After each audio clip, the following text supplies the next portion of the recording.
Hey everyone, today I share a cool story. Benny, to stall, pulls out a gun and rides out on his motorcycle. He stops a tank in the street while armed helicopters spin overhead.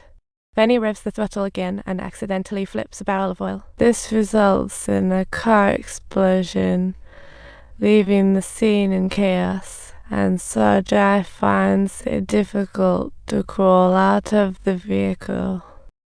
In front lies a sea of fire, with Black Brother Island nearby. Gunfire turned him into a honeycomb. Miles away, Little Zai is rushing towards the road while Rick's phone keeps ringing. He doesn't pick up, but he has a strange feeling inside. Feng Ji is waiting for him.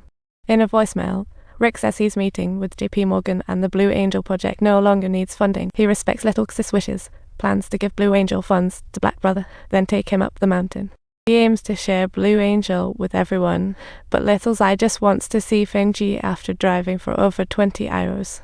Finally exhausted, he checks into a roadside motel but is greeted by a small mud guy right at the door. Although Rick couldn't reach Little Zai, the experiment had a breakthrough.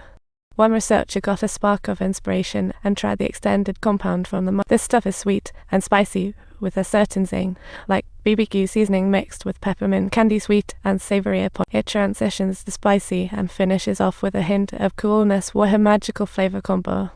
Rick has a brilliant idea. They could make it a food additive, bypassing the FDA to capture humanity's taste buds. The next evening, Little Zai finally arrives at a Dalai feast. Feng Ji, following Black Brother's advice, escapes the base with Socrates. Mushroom side effects intensify, and little mudmen keep popping up. An ad for the Dalai feast flickers by, and Feng Ji stops the car. Little Zai waits for him as they watch the sunset. Feng Ji shares his incredible experiences, claiming that mushroom can create a portal, connecting human consciousness. Little Zai finds it fascinating and curious about the mushroom's side effects, sneaking one out that evening. He crushes it and shoves it into Black Brother's mouth. Grandpa Wolf is in the hospital too. He gobbled down a load of Blue Angels. Now, he's completely lost in the world of consciousness and has woken up. Months later, Rick's new seasoning product is ready for launch. Meanwhile, Feng Ji's brother gets him a whole bunch of belly button turtles, planning to mass-produce Blue Angels, and Diacien gone crazy with experiments.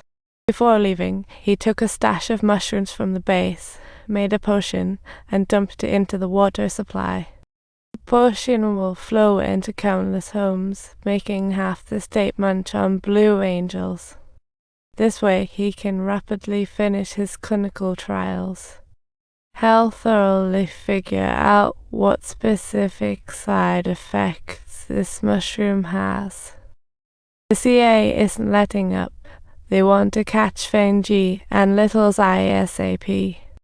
Oh, and let's not forget to catch that darn turtle. We absolutely can't let it escape. Alright, my friends, that's the story part of Season 1 of Common Side Effects, and it ends with a ton of cliffhangers. Every single plot detail needs to be retained for our in-depth exploration, so let's dive into it together.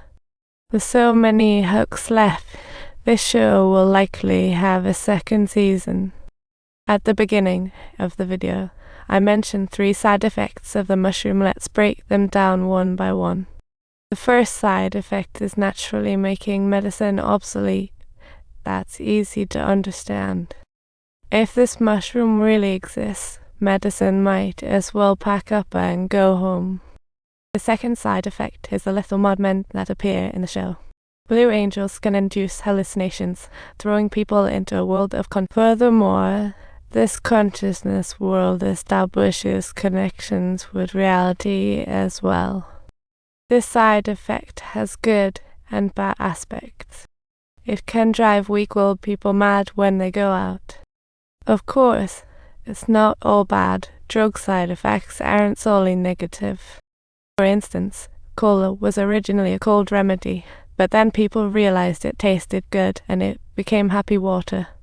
The connection between consciousness and reality in the show lays down a deep pit for Season 2.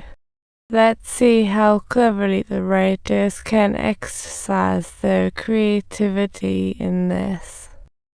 The third side effect is a bit deeper and requires digging into the character dialogues. When Rick submits his new drug application to Grandpa Wolf, he says 3 key things.